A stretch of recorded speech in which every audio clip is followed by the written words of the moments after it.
Hello friends, ಎಲ್ರಿಗೂ ನಮಸ್ಕಾರ. Welcome to my study strategy YouTube channel. So ನಮ್ಮ ಚಾನಲ್ನ ಯಾರಾಗ ಹೊಸಬರ ನೋಡ್ತಿದ್ರೆ ಅವರು ದಯವಿಟ್ಟು ಚಾನಲ್ನ ಸಬ್ಸ್ಕ್ರೈಬ್ ಮಾಡ್ಕೊಳ್ಳಿ, ಹಾಗೆ ಬೆಲ್ ಐಕಾನ್ ಮೇಲೆ ಕ್ಲಿಕ್ ಮಾಡಿ. ಏಕೆಂದರೆ ನಾವು ವಿಡಿಯೋ ಅಪ್ಲೋಡ್ ಮಾಡಿದಾಗ ನಿಮಗೆ ಬೇಗನೆ ನೋಟಿಫಿಕೇಷನ್ ಬರುತ್ತೆ. ಸೊ ಹೋದ ಕ್ಲಾಸಲ್ಲಿ ಡೈನಾಮಿಕ್ಸ್ ಅಂದರೆ ಮೋಷನ್ ಮೇಲೆ ಚಾಪ್ಟರ್ನ ಹೇಳಲಾಗಿತ್ತು. ಈಗ ಆ ಚಾಪ್ಟರ್ ಮೇಲೆ ಸ್ವಲ್ಪ ಕ್ವಶನ್ಗಳನ್ನ ನೋಡೋಣ. ಸೊ ಮೊದಲನೇ ಕ್ವಶನ್, ವೇಗವಾಗಿ ಚಲಿಸುತ್ತಿರುವ ವಾಹನಕ್ಕೆ ಬ್ರೇಕ್ ಹಾಕಿದಾಗ ಅದರೊಳಗೆ ಕುಳಿತಿರುವವರು ಸ್ವಲ್ಪ ಮುಂದಕ್ಕೆ ಬೀಳುವಂತಾಗುತ್ತದೆ. ಇದು ನ್ಯೂಟನ್ನ ಯಾವ ನಿಯಮವನ್ನು ವಿವರಿಸುತ್ತದೆ? ಸೊ ಇದು ನ್ಯೂಟನ್ನ ಮೊದಲನೇ ನಿಯಮ, ಜಡತ್ವದ ಮೇಲೆ ಅಂದರೆ ಇನರ್ಸಿಯಾ ಮೇಲೆ ಇದೆ. ಸೊ ಆ ನಿಯಮವನ್ನು ಅವಲಂಬಿಸುತ್ತದೆ. ಸೊ ನೆಕ್ಸ್ಟ್ ಕ್ವಶನ್, ಗಡಿಯಾರಗಳಲ್ಲಿ ಒಂದು ಗಡಿಯಾರವು ಆಂದೋಲಕ ಸ್ಟ್ರಿಂಗನ್ನು ಆಧರಿಸಿದೆ, ಇನ್ನೊಂದು ಆಂದೋಲನದ ಲೋಲಕವನ್ನು ಆಧರಿಸಿದೆ. ಇವೆರಡೂ ಭೂಮಿಯ ಮೇಲಿದ್ದಾಗ ಸರಿಯಾದ ಸಮಯ ತೋರಿಸುತ್ತಿವೆ. ಈ ಗಡಿಯಾರಗಳನ್ನು ಚಂದ್ರನಲ್ಲಿ ತೆಗೆದುಕೊಂಡು ಹೋದಾಗ. ಸೊ ಇವೆರಡೂ ಆಂದೋಲನ ಲೋಲಕದ ಗಡಿಯಾರ ಹಾಗೂ ಆಂದೋಲಕ ಸ್ಟ್ರಿಂಗ್ ಆಧರಿಸಿದ ಗಡಿಯಾರವನ್ನು ಇವೆರಡದ್ರೊಳಗೆ ಭೂಮಿ ಮ್ಯಾಗ ಎರಡೂ ಸರಿಯಾಗಿ ಸಮಯ ತೋರಿಸ್ತಾವೆ. ಆದರೆ ಚಂದ್ರನ ಮೇಲೆ ತೆಗೆದುಕೊಂಡು ಹೋದಾಗ ಇದ್ರೊಳಗೆ ಯಾವುದು ಸರಿಯಾಗಿ ಟೈಮನ್ನು ತೋರಿಸ್ತದೆ ಅಂದರೆ ಸ್ಟ್ರಿಂಗ್ ಗಡಿಯಾರವನ್ನು ಟೈಮ ಸರಿಯಾಗಿ ತೋರಿಸ್ತದೆ. ನೆಕ್ಸ್ಟ್, 0 ಡಿಗ್ರಿ ಸೆಲ್ಸಿಯಸ್ಸಲ್ಲಿರುವ 20 ಡಿಗ್ರಿಗೆ ಕಾಯಿಸಿದಾಗ ಅದರ ಗಾತ್ರವು ಏನಾಗುತ್ತದೆ? ಅದರ ಗಾತ್ರವು ಮೊದಲು ಕಡಿಮೆಯಾಗಿ ಅನಂತರ ಹೆಚ್ಚಾಗುತ್ತದೆ. ಸೊ ಅದರ ಗಾತ್ರ ಮೊದಲ ಕಡಿಮೆಯಾಗಿ ನಂತರ ಜಾಸ್ತಿ ಆಗುತ್ತದೆ. ನೆಕ್ಸ್ಟ್, ಒಂದು ಗಡಿಯಾರದಲ್ಲಿ 1 ನಿಮಿಷವನ್ನು ತೋರಿಸುವ ಮುಳ್ಳಿನ ತುದಿಯು ಚಲನೆಯನ್ನು ಗಮನಿಸಿ ಅದು ಗಂಟೆ ಒಳಗೆ ಏನಾಗುತ್ತದೆ? ಸೊ ಇದಕ್ಕೆ ಆನ್ಸರ್, ಅದರದ ಸ್ಥಾನಪಲ್ಲಟವು 0 ಆಗಿರ್ತದೆ ಹಾಗೂ ಅದರ ಸರಾಸರಿ ವೇಗವು 0 ಆಗಿರ್ತದೆ.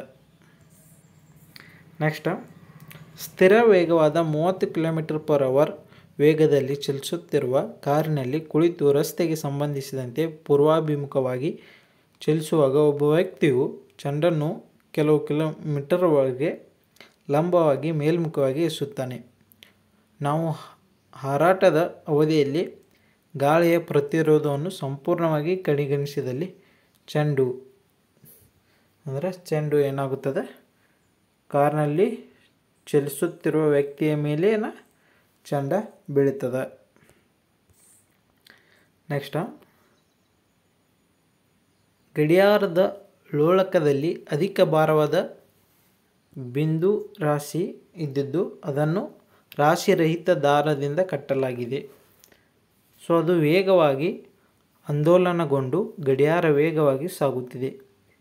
ಕೆಳಗಿನ ಯಾವ ಆಯ್ಕೆ ಆಧರಿಸಿ ಆಂದೋಲನ ವೇಳೆ ತಗ್ಗಿಸಬಹುದು?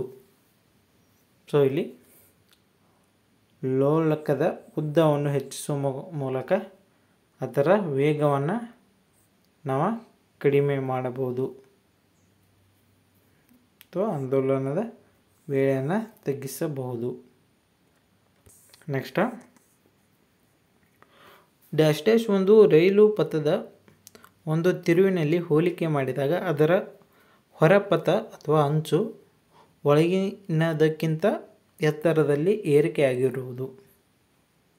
ಸೊ ಯಾವುದಕ್ಕೆ ಎತ್ತರವಾಗಿರ್ತದೆ ಅಂದರೆ ಏರಿಕೆಯಾಗಿರ್ತದೆ ಅಂದ್ರೆ ಇದಕ್ಕೆ ಆನ್ಸರ್ ಬಂದು ರೈಲಿನ ತೂಕದ ಸಮತಲ ಘಟಕದಿಂದಾದ ಅಗತ್ಯವಾದ ಕೇಂದ್ರಾಭಿಗಾಮಿ ಬಲವನ್ನು ಪಡೆಯಲು. ಸೊ ಕೇಂದ್ರಾಭಿಗಾಮಿ ಬಲವನ್ನು ಪಡೆಯಲು ಅದು ಒಳಗಿನದಕ್ಕಿಂತ ಎತ್ತರದಲ್ಲಿ ಏರಿಕೆ ಆಗಿರ್ತದೆ. ಸೊ ನೀವು ರೈಲ್ ಟ್ರ್ಯಾಕ್ ನೋಡ್ಬೋದು, ಅದರ ತಿರುವಿನಲ್ಲಿ ಹೋಲಿಕೆ ಮಾಡಿದಾಗ ಒಳಗಿನ ಅಂಚ ಕಡಿಮೆ ಇರ್ತಾವೆ, ಹೊರಗಿನ ಅಂಚ ಎತ್ತರ ಇರ್ತಾವೆ. ರೈಲಿನ ಅದರ ಗಾಲಿ ನೋಡಿದಾಗ ಅಂದ್ರೆ ಟ್ರ್ಯಾಕ್ ನೋಡಿದಾಗ ನಿಮಗೆ ಗೊತ್ತಾಗುತ್ತದೆ. ನೆಕ್ಸ್ಟ್ ಲೋಲಕವುಳ್ಳ ಗಡಿಯಾರವು ಇತರ ಗಡಿಯಾರಗಳಿಗಿಂತಲೂ ಈ ಕೆಳಕಂಡಗಳ ಪೈಕಿ ಒಂದು ಸ್ಥಳದಲ್ಲಿ ವೇಗವಾಗಿ ಓಡುತ್ತವೆ. ಸೊ ಯಾವ ಸ್ಥಳದಲ್ಲಿ ವೇಗವಾಗಿ ಓಡುತ್ತವೆ? ಇದಕ್ಕೆ ಆನ್ಸರ ಗಣಿಯಲ್ಲಿ ವೇಗವಾಗಿ ಓಡುತ್ತವೆ. ಸೊ ನೆಕ್ಸ್ಟ್, ಜೆಟ್ ವಿಮಾನದ ಕಾರ್ಯನಿರ್ವಹಣೆಯು ನ್ಯೂಟನ್ನರ ಈ ನಿಯಮಕ್ಕೆ ಸಂಬಂಧಿಸಿದೆ. ಜೆಟ್ ವಿಮಾನ. ಸೊ ಇದಕ್ಕೆ ಆನ್ಸರ ಮೂರನೇ ನಿಯಮ. ಅಂದ್ರೆ ಮೂರನೇ ನಿಯಮ ಐತಿ, ಕ್ರಿಯೆಗೆ ಪ್ರತಿಕ್ರಿಯೆ, ಸಮವಾದ ಅಥವಾ ವಿರುದ್ಧವಾದ ಒಂದು ಪ್ರತಿಕ್ರಿಯೆ. ಸೊ ವಿಮಾನದಲ್ಲಿ ಇಂಧನ ಉರಿದು ಹೊರಗೆ ಉರಿ ಬರುವ ಮೂಲಕ ಅದು ವಿಮಾನವನ್ನು ಮುಂದಕ್ಕೆ ತಳ್ಳಿ ಹಾರುವಂತೆ ಮಾಡುತ್ತದೆ. ನೆಕ್ಸ್ಟ್, ವಾಯುವಿನಲ್ಲಿ ಶಬ್ದದ ವೇಗ ಇದನ್ನು ಅವಲಂಬಿಸಿಲ್ಲ. ಅಂದರೆ ಸ್ವತಂತ್ರವಾಗಿದೆ. ವಾಯುವಿನಲ್ಲಿ ಶಬ್ದದ ವೇಗ ಇದನ್ನು ಅವಲಂಬಿಸಿಲ್ಲ. ಸೊ ಇದಕ್ಕೆ ಆನ್ಸರ್ ಏನಾಗುತ್ತೆ? ಒತ್ತಡ. ವೇಗ ಅನ್ನೋದು ಒತ್ತಡವನ್ನು ಅವಲಂಬಿಸಿಲ್ಲ.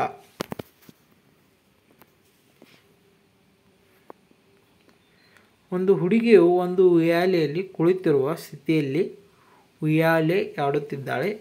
ಅವಳು ನಿಂತ ಸ್ಥಿತಿಯಲ್ಲಿದ್ದರೆ ತೂಗಾಡುವ ಅವಧಿಯ ಮೇಲೆ ಹೇಗೆ ಪರಿಣಾಮ ಬೀರುತ್ತದೆ? ಸೊ ಇದಕ್ಕೆ ಆನ್ಸರ್ ಏನಾಗುತ್ತೆ? ಇದಕ್ಕೆ ಆನ್ಸರ ಕಾಲಾವಧಿಯು ಕಡಿಮೆ ಆಗಿರುತ್ತದೆ. ನೆಕ್ಸ್ಟ್, ಈ ಮುಂದಿನ ಯಾವ ಚಲನೆ ಅಥವಾ ಸಂದರ್ಭ ಸಾಧ್ಯವಿಲ್ಲ ಅಂತ ಕೇಳ್ಯಾರು. ಸೊ ಇದಕ್ಕೆ ಆನ್ಸರ್ ಏನಾಗುತ್ತೆ? ಒಬ್ಬ ವ್ಯಕ್ತಿಯು ಉತ್ತರಾಭಿಮುಖ ವೇಗದಿಂದ ಮತ್ತು ಉತ್ತರಾಭಿಮುಖ ವೇಗೋತ್ಕರ್ಷದಿಂದ ಚಲಿಸುತ್ತಾನೆ. ಒಬ್ಬ ವ್ಯಕ್ತಿಯು ಉತ್ತರಾಭಿಮುಖ ವೇಗದಿಂದ ಮತ್ತು ದಕ್ಷಿಣಾಭಿಮುಖ ವೇಗೋತ್ಕರ್ಷದಿಂದ ಚಲಿಸುತ್ತಾನೆ. ಒಬ್ಬ ವ್ಯಕ್ತಿಯು ಸ್ಥಿರ ವೇಗದಿಂದ ಮತ್ತು ಕಾಲ ಬದಲಾಗುವ ವೇಗೋತ್ಕರ್ಷದಿಂದ ಚಲಿಸುತ್ತಾನೆ. ಸೊ ಒಬ್ಬ ವ್ಯಕ್ತಿಯು ಸ್ಥಿರ ವೇಗೋತ್ಕರ್ಷದಿಂದ ಮತ್ತು ಕಾಲ ಬದಲಾಗುವ ವೇಗೋತ್ಕರ್ಷದಿಂದ ಚಲಿಸುತ್ತಾನೆ. ಸೊ ಒಬ್ಬ ವ್ಯಕ್ತಿ ಯಾವ ರೀತಿ ಚಲಿಸ್ಬೋದು? ಸ್ಥಿರ ವೇಗದಿಂದ ಕಾಲ ಬದಲಾಗುವ ವೇಗೋತ್ಕರ್ಷದಿಂದ ಚಲಿಸಬಹುದು. ಸಾಧ್ಯವಿಲ್ಲ ಇದು ಸಂದರ್ಭ. ಸೊ ಒಬ್ಬ ಉತ್ತರಾಭಿಮುಖ ವೇಗದಿಂದ ದಕ್ಷಿಣಾಭಿಮುಖ ವೇಗೋತ್ಕರ್ಷಕ್ಕೆ ಚಲಿಸಬಹುದು. ಸೊ ಒಬ್ಬ ವ್ಯಕ್ತಿ ಉತ್ತರಾಭಿಮುಖ ವೇಗದಿಂದ ಉತ್ತರಾಭಿಮುಖ ವೇಗೋತ್ಕರ್ಷಕ್ಕೆ ಚಲಿಸಬಹುದು. ಸೊ ಅದೇ ರೀತಿ ಒಬ್ಬ ವ್ಯಕ್ತಿ ಸ್ಥಿರ ವೇಗೋತ್ಕರ್ಷದಿಂದ ಕಾಲ ಬದಲಾಗುವ ವೇಗೋತ್ಕರ್ಷದಿಂದ ಚಲಿಸುತ್ತಾನೆ. ಸೊ ಇಲ್ಲೇನಾಗುತ್ತೆ? ಒಬ್ಬ ವ್ಯಕ್ತಿ ಸ್ಥಿರ ವೇಗದಿಂದ ಮತ್ತು ಕಾಲ ಬದಲಾಗುವ ವೇಗೋತ್ಕರ್ಷದಿಂದ ಚಲಿಸುತ್ತಾನೆ. ಇದು ಸಾಧ್ಯವಿಲ್ಲ. ನೆಕ್ಸ್ಟ್, ಯಾವ ನಿಯಮವನ್ನು ಜಡತ್ವ ನಿಯಮ ಎಂದು ಕರೆಯಲಾಗುತ್ತದೆ? ಸೊ ನ್ಯೂಟನ್ನ ಮೊದಲನೇ ನಿಯಮವನ್ನು ಜಡತ್ವ ನಿಯಮ ಎಂದು ಕರೆಯಲಾಗುತ್ತದೆ. ಮಾಹಿತಿ ಪ್ರಸರಣದ ವೇಗವನ್ನು ಅಳೆಯಲು ಬಳಸುವ ಯೂನಿಟ್ ಯಾವುದು?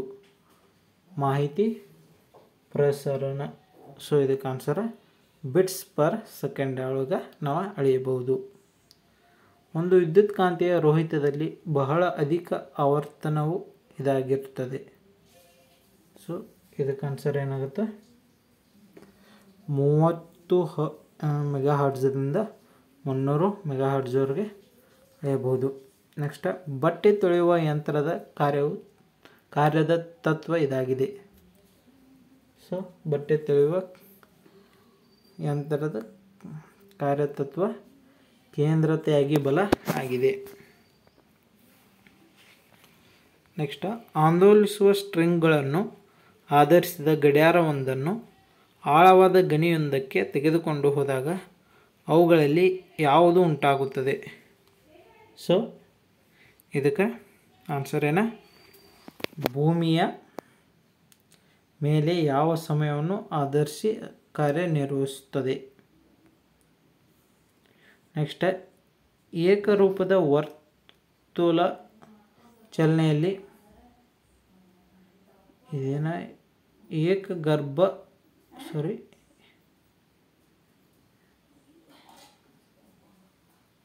ಎ ವರ್ಗ ವರ್ಧನವು ಇದಾಗಿರ್ತದೆ. ಸೊ ಎ ವರ್ಗ. ಸೊ ಇದಕ್ಕೆ ಆನ್ಸರ್ ಏನಾಗುತ್ತೆ? ಏಕರೂಪದ ವರ್ಧನವು. ಸೊ ಇದಕ್ಕೆ ಆನ್ಸರ್ ಪ್ರಮಾಣದಲ್ಲಿ ಸ್ಥಿರವಾಗಿರ್ತದೆ, ತ್ರಿಜ್ಯಾಕಾರವಾಗಿ ಒಳಭಿಮುಖವಾಗಿರ್ತದೆ.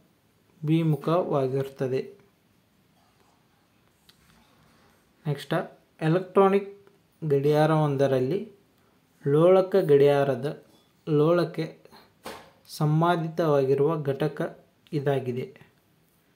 ಸೊ ಯಾವುದಾಗಿದೆ? ಇದಕ್ಕೆ ಆನ್ಸರ್ ಬಂದು ತುಲಾಚಕ್ರ ಆಗಿದೆ. ನೆಕ್ಸ್ಟ್, ಎಲೆಕ್ಟ್ರಾನಿಕ್ಸ್ ಗಡಿಯಾರವೊಂದರಲ್ಲಿ ಲೋಳಕ್ಕೆ ಸಂಬಂಧಿತವಾಗಿರುವ ಘಟಕವು ಇದಾಗಿದೆ. ಸೊ ಇದೇಗಿಂದ ತುಲಾಚಕ್ರ. ಸೊ ನೆಕ್ಸ್ಟ್, ನ್ಯೂಟನ್ ಯಾವುದರ ಮಾಪನಕ್ಕೆ ಸಂಬಂಧಿಸಿದ್ದು? ನ್ಯೂಟನ್ ಅನ್ನೋದು ಬಲ. So F = ma ಸಂಬಂಧಿಸಿತಿ. ನೆಕ್ಸ್ಟ್, ಓಡೋಮೀಟರ್ನಿಂದ ಈ ಕೆಳಗಿನ ಯಾವುದನ್ನು ಅಳೆಯಲಾಗುತ್ತದೆ? ಸೊ ಓಡೋಮೀಟರ್ನಿಂದ ದೂರವನ್ನು ಅಳೆಯಲಾಗುತ್ತದೆ. ನೆಕ್ಸ್ಟ್, ನ್ಯೂಟನ್ನ ಗುರುತ್ವಾಕರ್ಷಣೆಯ ನಿಯಮವನ್ನು ಈ ಕೆಳಗಿನಗಳಲ್ಲಿ ಯಾವುದಕ್ಕೆ ಅನ್ವಯಿಸಲಾಗಿದೆ? ಸೊ ಇದಕ್ಕೆ ಆನ್ಸರ್ ಏನ?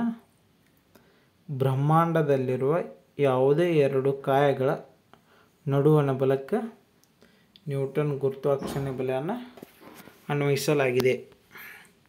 ನೆಕ್ಸ್ಟ್, ಕ್ರಿಯೆ ಮತ್ತು ಪ್ರಕ್ರಿಯೆಗಳು ಮತ್ತು ವಿರುದ್ಧ ದಿಕ್ಕಿನಲ್ಲಿರುತ್ತವೆ. ಇದು ಯಾರ ಪ್ರತಿಪಾದಿಸಿದ ತತ್ವವಾಗಿದೆ?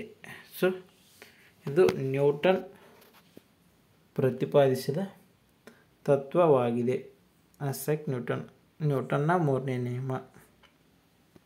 ನೆಕ್ಸ್ಟ್, ಆಟೋಮೊಬೈಲ್ಗಳ ಮತ್ತು ರೈಲ್ವೆ ಗಾಡಿಗಳ ಆಘಾತರಹಿತರುಕಗಳ ಸ್ಟ್ರಿಂಗ್ಗಳನ್ನು ರಬ್ಬರ್ನಿಂದ ಮಾಡದೆ ಉಕ್ಕಿನಿಂದ ಮಾಡಿರುವುದಕ್ಕೆ ಕಾರಣವೇನೆಂದರೆ?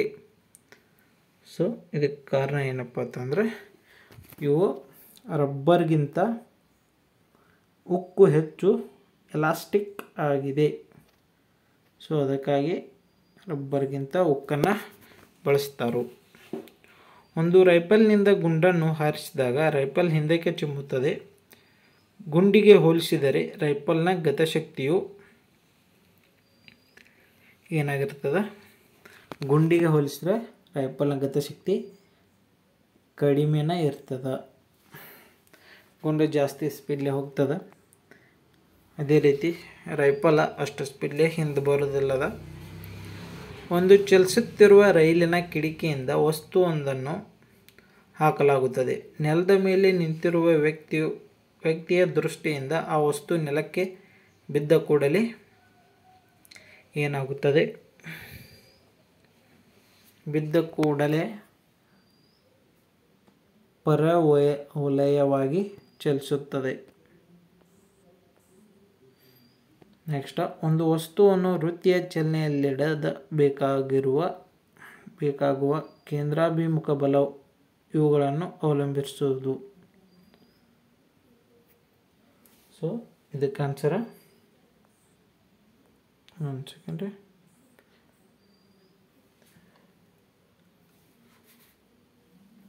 ಏನಾಗುತ್ತೆ ಇದಕ್ಕೆ ಆನ್ಸರ್? ದ್ರವ್ಯರಾಶಿ ಬೇಕು, ವೇಗ ಬೇಕು, ಮತ್ತೇನು ಬೇಕು? ಪಥದ ತ್ರಿಜ್ಯ ಬೇಕು. ನೆಕ್ಸ್ಟ್, ಪಕ್ಷಿಗಳ ಮುನ್ನಡೆಯ ಚಲನೆ ಹಾಗೂ ಮೇಲ್ಮುಖದ ಚಲನೆಗೆ ಕಾರಣ. ಮುನ್ನಡೆ ಚಲನೆ ಮತ್ತು ಮೇಲ್ಮುಖದ ಚಲನೆಗೆ ಕಾರಣ ಏನಪ್ಪ ಅಂತಂದ್ರೆ ರೆಕ್ಕೆಗಳ ಬಡಿತ. ರೆಕ್ಕೆಗಳನ್ನು ಬಡಿದಾಗ ಮೇಲಕ್ಕೆ ಹಾರುತ್ತವೆ ಹಾಗೂ ಮುಂದೆ ಸಾಗುತ್ತವೆ. ಒಂದು ಸರಳ ಯಂತ್ರವು ಇದನ್ನು ಮಾಡುವುದರಲ್ಲಿ ವ್ಯಕ್ತಿಗೆ ಸಹಾಯಕವಾಗಿದೆ. ಸೊ ಇದಕ್ಕೆ ಆನ್ಸರ ಕಡಿಮೆ ಬಲದಿಂದ ಅದೇ ಮೊತ್ತದ ಕಾರ್ಯ ಮಾಡುವುದು ಸಹಾಯಕವಾಗಿದೆ. ನೆಕ್ಸ್ಟ್, ಕೆಳಗಿನವುಗಳಲ್ಲಿ ಯಾವುದು ಸದಿಶ ಸೂಚಕವಾಗಿರುತ್ತದೆ? ಸದಿಶ ಸೂಚಕ ಸಂವೇಗ ಅನ್ನೋದು ಸದಿಶ ಅಂದ್ರೆ ವೆಕ್ಟರ್ ಫಾರ್ಮ್. ಸೊ ಇದು ವೆಕ್ಟರ್ ಇರ್ತದೆ. ಇವೆಲ್ಲ ಸ್ಕೇಲಾರ್ ಕ್ವಾಂಟಿಟಿ, ಒತ್ತಡ, ಶಕ್ತಿ, ಕೆಲಸ. ಇಲ್ಲಿ ವೆಕ್ಟರ್ ಅಂದ್ರೆ ಡೈರೆಕ್ಷನ್ ಇರ್ತದೆ. ಇದ್ರೊಳಗೆ ಸ್ಕೇಲಾರ್ ಒಳಗೆ no direction in these. So ಒಂದು ಕಾರು ರಸ್ತೆಯ ಮೇಲೆ ಗಂಟೆಗೆ 60 ಕಿಲೋಮೀಟರ್ ಏಕ ಸಮಾನ ವೇಗದಲ್ಲಿ ಓಡುತ್ತಿದೆ. ಆ ಕಾರಿನ ಮೇಲೆ ಉಂಟಾಗುತ್ತಿರುವ ಫಲಿತ ಪರಿಣಾಮ ಬಲ. ಸೊ ಏನಾಗಿರ್ತದೆ? ಕಾರು ಚಲಿಸುತ್ತಿರುವ ವಿರುದ್ಧ ದಿಕ್ಕಿನಲ್ಲಿ ಪ್ರತಿರೋಧಕ ಬಲ ಆಗಿರ್ತದೆ. ನೆಕ್ಸ್ಟ್, ಸೈಕಲ್ಗಳಲ್ಲಿ ಗುಂಡು ಹೊರಳುಗಳು ಇದಕ್ಕಾಗಿ ಬಳಸಲ್ಪಡುತ್ತವೆ. ಸೊ ಚಕ್ರ ಮತ್ತು ಅಕ್ಷ ದುಂಡಗಳ ಘರ್ಷಣೆ ತಗ್ಗಿಸಲು ಗುಂಡುಗಳು ಅಂದ್ರೆ ಬೇರಿಂಗ್ಸ್ ನೋಡ್ಬೋದು ನೀವು, ಬೇರಿಂಗ್ಸ್ ಇರ್ತಾವೆ. ಸೊ ಇವುಗಳ ಈ ಚಕ್ರದ ಇಲ್ಲಿ ಅಕ್ಷಕ ಹಾಗೂ ಈ ಚಕ್ರಕ್ಕೆ ಘರ್ಷಣೆ ಆಗಬಾರ್ದಂತ ಗುಂಡುಗಳನ್ನು ಬಳಸಿರ್ತಾರೆ. ನೆಕ್ಸ್ಟ್, ಕೆಳಗಿನ ಯಾವ ಬಲ ಚಲಿಸುವ ವಸ್ತುವಿನ ವೇಗ ಕಡಿಮೆ ಮಾಡಿ ವಸ್ತು ನಿಲ್ಲುವಂತೆ ಮಾಡುತ್ತದೆ? ಸೊ ಇದಕ್ಕೆ ಆನ್ಸರ್ ಏನೋ ಘರ್ಷಣಾ ಬಲ ಇದಕ್ಕೆ ನಿಲ್ಲುವಂತೆ ಮಾಡ್ತದೆ. ಸೊ ನಾವು ಬ್ರೇಕ್ ಹಾಕಿದಾಗ ನೋಡ್ಬೋದು, ಅದು ಜಗ್ ಹಿಡಿದಾಗ ಸೈಕಲ್ ಬ್ರೇಕ್ ಕೊಡಿ ಹಾಗೂ ಗಾಲಿ ನಡುವೆ ಬ್ರೇಕ್ ಕೊಡಿಯನ್ನು ಹಿಚಕಿದಾಗ ಸೊ ಘರ್ಷಣೆಗೆ ಉಂಟಾಗಿ ಚಲಿಸುತ್ತಿರುವ ವಸ್ತು ನಿಲ್ಲುತ್ತದೆ. ನೆಕ್ಸ್ಟ್, ರುದರ್ಫೋರ್ಡ್ ಅವರ ಚದುರುವಿಕೆಯ ಪ್ರಯೋಗದಲ್ಲಿ ಅಲ್ಫಾ ಕಿರಣ ವಿಚಲಿತವಾಗುವುದು. ಸೊ ಇದಕ್ಕೆ ಆನ್ಸರ್ ವಿಕಿರಣ ಬಲದಿಂದ ಚದುರುವಿಕೆಯ ಪ್ರಯೋಗದಲ್ಲಿ ಅಲ್ಫಾ ಕಿರಣ ವಿಚಲಿತ ಆಗುತ್ತದೆ. ನೆಕ್ಸ್ಟ್, ಸರಳ ಲೋಳಕದ ಅವಧಿಯನ್ನು ದ್ವಿಗುಣಗೊಳಿಸುವ ಸಲುವಾಗಿ ದಾರದ ಉದ್ದವು ಹೀಗೆ ಇರಬೇಕು. ಸೊ ದಾರದ ಉದ್ದ 4 ಪಟ್ಟು ಇರಬೇಕು ದ್ವಿಗುಣಗೊಳಿಸಲು. ಲಂಬವಾಗಿ ಮೇಲಕ್ಕೆ ಎತ್ತುವುದಕ್ಕಿಂತ ಕಲ್ಲನ್ನು ಇಳಿಜಾರಿನ ರಸ್ತೆಯ ಮೇಲೆ ಉರುಳಿಸುವುದು ಸುಲಭ, ಏಕೆಂದರೆ ಇದಕ್ಕೆ ಕಾರಣ ಏನು? ಕಲ್ಲು ಉರುಳಿಸುವ ಕೆಲಸ ಅದನ್ನು ಎತ್ತುವುದಕ್ಕಿಂತ ಕಡಿಮೆ. ಹೌದು, ಈ ಕಲ್ಲು ಐತೆ ಅಂದ್ರೆ ಇದಕ್ಕೆ ನಾವು ಫೋರ್ಸ್ ಹಾಕಿ ಬಲವನ್ನು ಹಾಕಿ ಎತ್ತೋದಕ್ಕಿಂತ ಇದನ್ನ ತಳ್ಳಿ ಬಿಟ್ಟರೆ ಆಗ್ತದೆ, ಈಜಿ ಆಗಿರ್ತದೆ. ನೆಕ್ಸ್ಟ್, ಕೆಳಗಿನ ಜೋಡಿಗಳಲ್ಲಿ ಭೌತಿಕ ಪರಿಮಾಣಗಳು ಒಂದೇ ಆಯಾಮವನ್ನು ಹೊಂದಿರುವ ಜೋಡಿಯನ್ನು ಆರಿಸಿ. ಸೊ ಇದಕ್ಕೆ ಆನ್ಸರ್ ಏನಾಗುತ್ತೆ? ಪ್ರಚೋದನೆ ಮತ್ತು ಬಲ ಇದಕ್ಕೆ ಆನ್ಸರ್ ಆಗುತ್ತೆ. ಸೊ ಇಲ್ಲಿಗೆ ಈ ವಿಡಿಯೋನ ಮುಗಿಸೋಣ. ಮತ್ತೆ ಮುಂದಿನ ವಿಡಿಯೋದಲ್ಲಿ ಭೇಟಿ ಆಗೋಣ. ಅಲ್ಲಿವರೆಗೂ ಟೇಕ್ ಕೇರ್, ಬಾಯ್.